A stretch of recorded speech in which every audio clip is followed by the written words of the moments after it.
नमस्कार दोस्तों। जब हम पे कोई विपत्ति आती है तो सबसे पहले हम ऊपर वाले को दोषारोपण करते हैं, लेकिन कुछ विपत्तियां हमारी खुद की बुलाई होती है दोस्तों। इसलिए हर गलतियों के लिए हम भगवान को या ऊपर वाले को दोषारोपण नहीं करना चाहिए। ऐसा ही कुछ हुआ 2 दिसंबर 1984 के रात 12 बजे, जो कि 3 दिसंबर भी शुरू हो चुका था दोस्तों। भोपाल स्टेशन, मध्य प्रदेश का भोपाल स्टेशन में सब कुछ ठीक ठाक चल रहा था। गोरखपुर मुंबई एक्सप्रेस वहाँ पे स्टेशन पे खड़ी थी। स्टेशन के असिस्टेंट सुपरिटेंडेंट मिस्टर गुलाम दस्तीधर स्टेशन से अपने लॉबी से अपनी केबिन से बाहर आके स्टेशन पे देखते हैं तो उन्होंने अपने स्टेशन सुपरिटेंडेंट जो कि एच.एस. भुर्वे वहाँ पे कार्यरत थे, उन्होंने उनको बेहोश होकर गिरते हुए देखा। उनके आँखों में जलन हो रही थी और उनको बार बार उल्टियाँ आ रही थी। उस दौरान ही वो अपने स्टेशन सुपरिटेंडेंट असिस्टेंट सुपरिटेंडेंट गुलाम दस्तीगीर को कुछ बोला कानों में, लेकिन वो बोलने की कोशिश करने के बाद भी वो बोल नहीं पाए। एक्चुअली तभी उनको आसपास के कुछ लोगों से पता चला कि वो एक्चुअल में गोरखपुर मुंबई एक्सप्रेस को उस स्टेशन पे आने नहीं देना चाहते थे और यहाँ तक कि उन्होंने कम्युनिकेशन आगे के स्टेशन में भी भिजवाए थे कि इस स्टेशन को वहाँ से भेजा ही ना जाए। धीरे धीरे असिस्टेंट सुपरिटेंडेंट स्टेशन सुपरिटेंडेंट जो कि गुलाम दस्तीगीर हैं, उनको एहसास हो गया कि ऐसा उन्होंने क्यों किया था, क्योंकि धीरे धीरे उनके भी आंखों में जलन और बेहोशी जैसी नौसिया जैसी प्रॉब्लम होने लगी। फटाफट उन्होंने कपड़ा मुंह पे बांधा और आसपास की गतिविधियों को सोचने लगे कि आखिर क्या चल रहा है आसपास। तभी उन्होंने गौर किया कि स्टेशन पे जितने भी प्लेटफॉर्म पे लोग थे सारे आपस में इधर उधर भगदड़ हो रही थी, लोग उल्टियाँ कर रहे थे, आंखों में मिचलन हो रही थी, लोग बेहोश होकर गिर रहे थे और उनको एक उबला हुआ गोभी के फूल जैसा स्मेल फील हुआ। उबला हुआ गोभी का फूल जो कि मतलब सब्जी होती है, उसके जैसा स्मेल उनको फील हुआ। उनको समझते देर ही नहीं लगी कि पक्का न कुछ आसपास घटित हुआ है दोस्तों।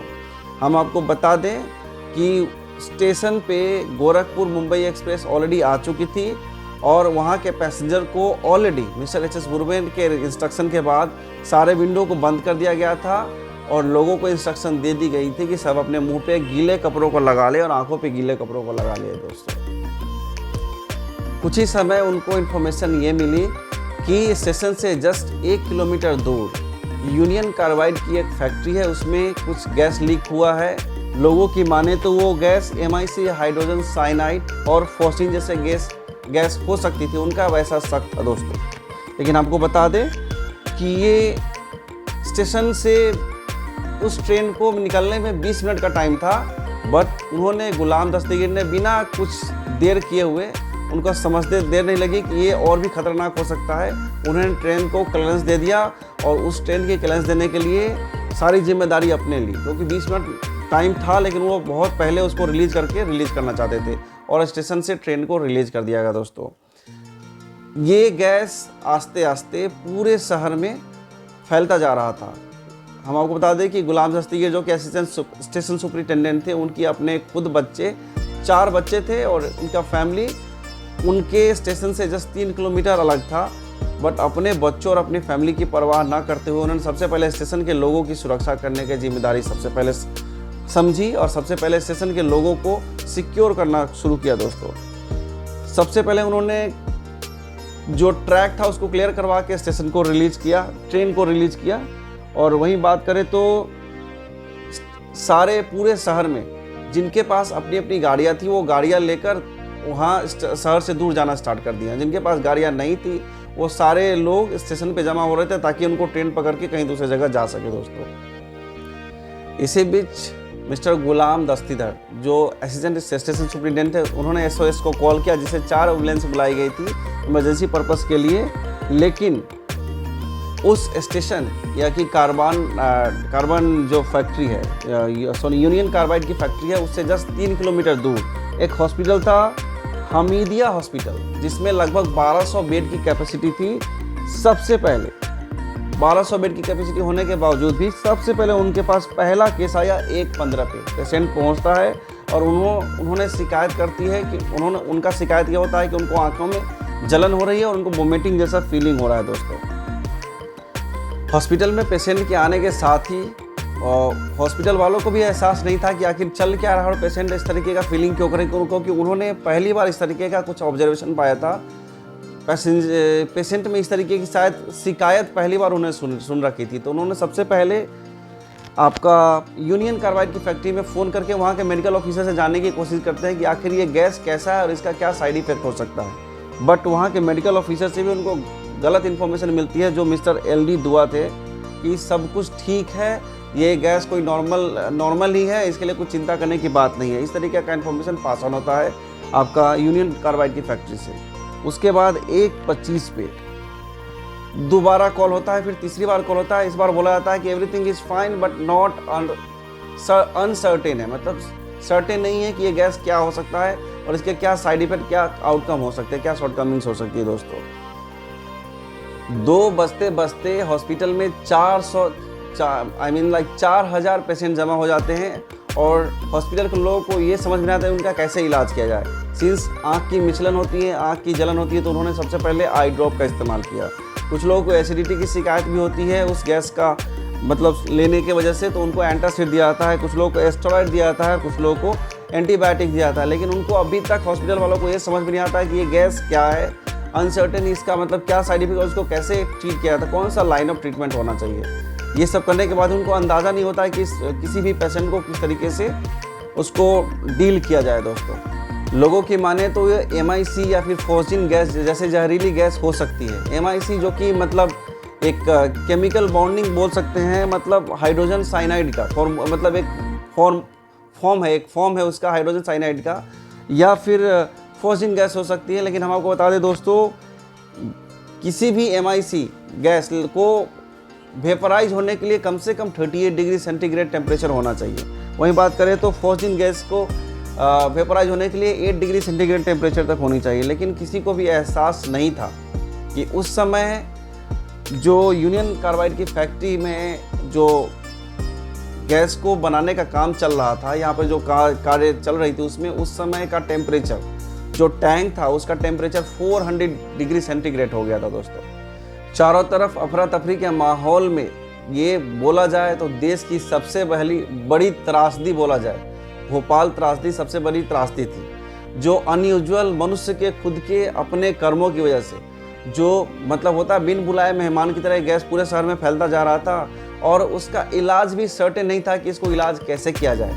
वहाँ के फैक्ट्री के लोगों का मानना था कि बस मालिक जब भी इस तरीके की कुछ प्रॉब्लम आती थी, क्योंकि कुछ दिन पहले भी फैक्ट्री में इस तरीके का इंसिडेंट हो चुका था, बट इतने बड़े पैमाने पे नहीं। इसमें एक जो मजदूर था जिसका अरशद खान नाम है, उनकी मृत्यु हो गई थी, तो उनका अनसर्टेन था कि इसको ट्रीटमेंट कैसे किया जाए। दोस्तों तब साउथ मतलब फॉरेन में ही एक हमारे साइंटिस्ट जो कि बिपिन अवस्थिया है, उन्होंने सजेस्ट किया कि किसी भी अनसर्टेन लाइक साइनाइड या फिर MIC होने पे या फिर फॉस्जिन गैस होने पे हम सोडियम थायोसल्फाइड का मतलब एंटीडोट दे सकते हैं, जिससे और इस तरीके से कुछ पेशेंट को ट्रीट करने के लिए सोडियम थायोसल्फाइड का मतलब एंटीडोट दिया जाता है और कुछ पेशेंट में सुधार भी देखा जाता है। उसके बाद मौके की नजाकत, मौके की मुश्किलात को देखते हुए एक साइंटिस्ट जो कि मैक्स डॉन्ड्रेड है, 8 दिसंबर को कुछ और सोडियम थायोसल्फाइड के मतलब डोज लेके आते हैं लोगों का ट्रीटमेंट करने के लिए। बाद में ICMR द्वारा भी अप्रूव किया जाता है, लेकिन लोगों के बीच में ये हमेशा कंट्रोवर्सी चलती रहती है कि ये साइनाइड है या फिर फॉस्जिन गैस है कि नहीं, उनके बीच में कंट्रोवर्सी, क्योंकि अनटिल एंड अनलेस ये सर्टेन नहीं है उसका ट्रीटमेंट करना बहुत ही मुश्किल होता है दोस्तों उस टाइम में। और मैं आपको बताना चाहूँगा कि ये ऑफिशियल रिकॉर्ड है, जो गैस लीक किया गया था उसका कैपेसिटी उस समय 50,000 पाउंड्स के बराबर था, जो गैस उस समय लीक हुआ था। और मरने वालों की संख्या, ये अनसर्टेनिटी जो ट्रीटमेंट सही टाइम पे ना मिलने की वजह से, उस समय का रिकॉर्ड बताया गया था कि 3000 लोगों की डेथ हुई है, बट ओवरऑल इट वाज 8000।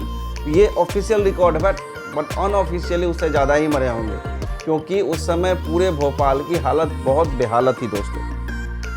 बाद में ICMR ने भी ये सोडियम थायोसल्फाइड के लिए डोज के लिए उन्होंने अप्रूव कर दिया था, बट उसके बाद भी लोगों के बीच ये दहशत फैल गई थी कि ये भी उतना कारगर नहीं है दोस्तों। इसी यूनियन कार्बाइड की फैक्ट्री में 1981 में एक मजदूर जिसका नाम अशरफ खान है, एक गैस लीकेज होने की वजह से ही, मतलब एक पार्टिकुलर मतलब एरिया में होने की वजह से उस मज़दूर की मौत हो गई थी।